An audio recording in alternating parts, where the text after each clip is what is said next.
Hi Lee. We're going to start with the controversy of what happened last week at Derna District. Yeah. Give us your opinion. Starting with a big question, eh? We have to. If I'm honest, as I always like to be, I'm disappointed with what happened. You know, a lot of people, managers, players, volunteers put a lot of time and effort into football at this level, non-league football if you like.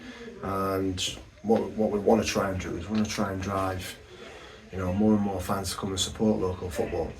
And what happened last week, for me, is just going to put them off. You know, people have travelled, you know, to come watch a game in wind and rain, and I feel like they deserve to see the climax of the game, especially when they paid to play, paid to come and watch. So if it were my fault, I wouldn't be doing what happened. You know, 60 seconds after the referee has said, you know, the game was postponed because of the floodlights are on. So I think we should be continuing to play, and that's what I would have done, because, you know, fundamentally we want to get as many people watching games of football, and to me, all that does is puts people off. And that's all I want to say on it, really. On a lighter note, today, a 4-0 victory. What do you make of the performance? Good in patches. You know, it's difficult out there. The lads are working. You know, it's been like a monsoon last week, so it's going to be heavy underfoot. You know, groundsmen and people are working hard to get the pitch playable. You know, and it's difficult to get any momentum when it's that heavy. But you know, good in patches. I thought they did well in patches. You know, they worked really hard, you know, off the ball to close the space down. And our lads had to work as equally as hard to try and create the space. But yeah, good in patches, I would say. So what did you say to the team at half-time? Because the second half performance was much better and much more fluid in my opinion. Yeah, well, just what we're trying to do is trying to score the perfect goal. You know, it's like if you're trying to, it's not like Brazil football. Do you know what I mean? This is kind of like where we're at with the pitches heavy and stuff like that. You've got to look at putting the ball into the box, and that's all we've done. I said to him, look, you can't pass.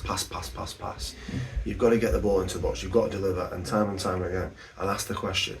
You know, keep banging on the door. Make them defend, and eventually the goals will come. And that's what's happened today.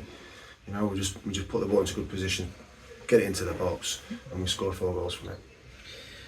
That's 8 wins in a row. The victories keeps on coming. Have you set your sights on the table yet? On title. Everybody's obviously the manager try and win games, win leagues, win cups, whatever it is. You don't never want to not say you want to win something. It's a tall order. You know, we came in 11th in league. It's a tall order. You know, you've got to be honest and say it's in other people's hands. But you know, we're just going to keep taking it game by game.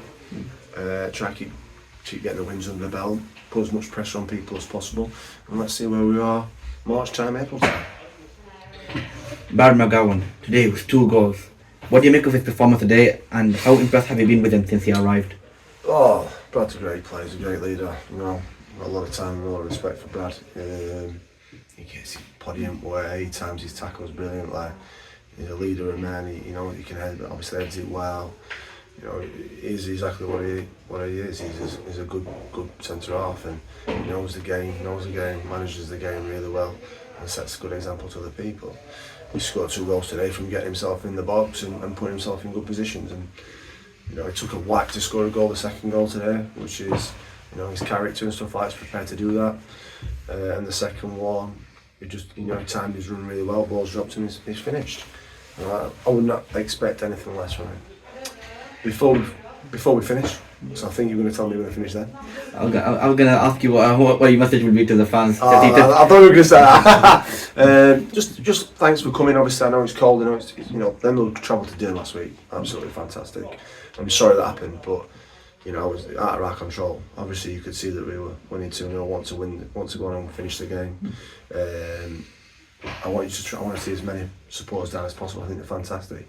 The noise they make, the support they give to the lads, the camaraderie they create, it's fantastic. And if we can get some big attendances, you know, on the 28th between Christmas and New Year, that'd be fantastic. It'd be fantastic to see. Hopefully they come. Thank you. Thank you.